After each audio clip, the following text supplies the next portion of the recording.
Welcome. This is the final module for our student organization finance orientation. I'm just going to talk a little bit about some important resources that you have access to, as well as some policy changes that we want to make sure you are keeping track of. So first of all, I just want to start with some important resources. We've talked about this a little bit, but the best resource for you all to access is our LU Community Resource Library. It is on the homepage of LU Community. And if you go to the Center for Student Engagement, you can also find all this information. If you join the Center for Student Engagement, you'll also get updates and information about things that are happening on campus. But on that resource library, again, you can access any information about contracts, purchasing, allocations, as well as event management. The CSE website also has additional guides and information. All of these are helpful for student organizations to be aware of. And again, the information about allocations can all be found under the budget tab on our website. Um, any policies that you are required to follow as a student organization can be found on the student organization handbook. So please make sure to access that and take a look at all of the things that pertain to your specific organization. It includes policies related to just your general annual requirements, as well as event policies, space policies, finance and reporting, as well as any additional policies that might be important to your organization. For example, if your organization works with minors, you'll be able to find the minor policy in there. Please note that the university will continue to review policies and procedures, so the handbook is subject to change throughout the year. Center for Student Engagement and CAN will provide relevant updates to these policies as needed. But please make sure that when you are accessing this handbook, that you're always accessing the one that is available on the website, as it is more often the most up to date. If any major changes happen, we will let you all know. There are some policy changes for this year. So if you are a new treasurer or a new organization officer, this might not be a change for you. This is just a policy. But if you have been a treasurer in the past, this is a change that we want to make sure that you are taking note of. So the main thing that we want to highlight is that contract deadlines have shifted slightly. So both paid and unpaid contracts are due 4 weeks prior to the event.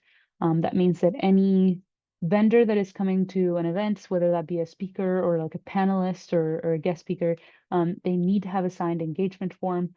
These are all accessible again in our resource library under the contracts folder, but all of these need to be submitted 4 weeks prior to the event.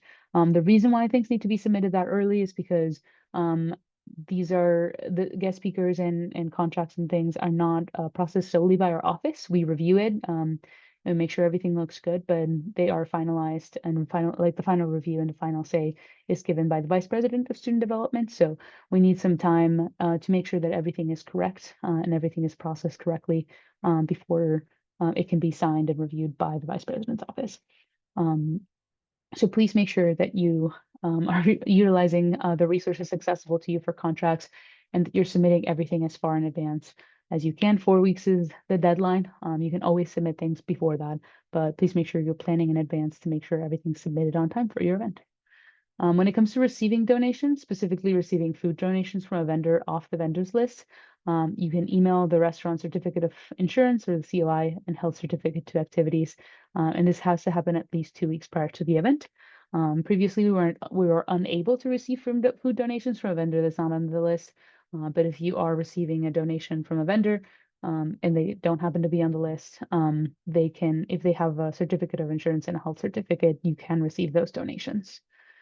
Finally, some documentation guidelines that changed in the allocations process are updated here. So if you are submitting a budget request and you're requesting food over $500 and supplies over $500 and advertisement over $20, you need to include documentation. But if all of those requests or any of those requests are under that amount, you do not need to submit documentation. That is like if you are requesting only like $150 worth of food, you do not need to provide a documentation for that. You still need to let us know what you're planning to order, but you do not need to include additional documentation. Once again, please review the allocations manual for specific documentation needs. Any contract, any movie right or film right or copyright policy, large purchases will continue to require documentation. Again, this is just so that we know what you're purchasing to make sure that everything is up to par with university standards, guidelines, and in line with the university's mission. If you have any questions or you need to meet with us for any reason, you can always reach out to us. For me, you can email me to set up a time to meet. I also have a when to meet on my email signature. So if you're interested in that, I can share that as well. For Emily, Emily hosts office hours every Wednesday, Thursday, Friday, and you can sign up utilizing that link.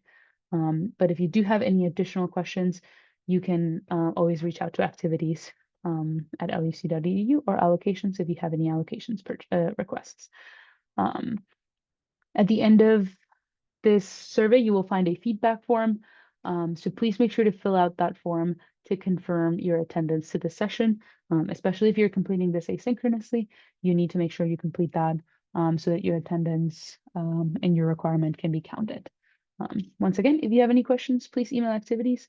Thank you for watching all of these modules. And yeah, thank you, Go Ramblers.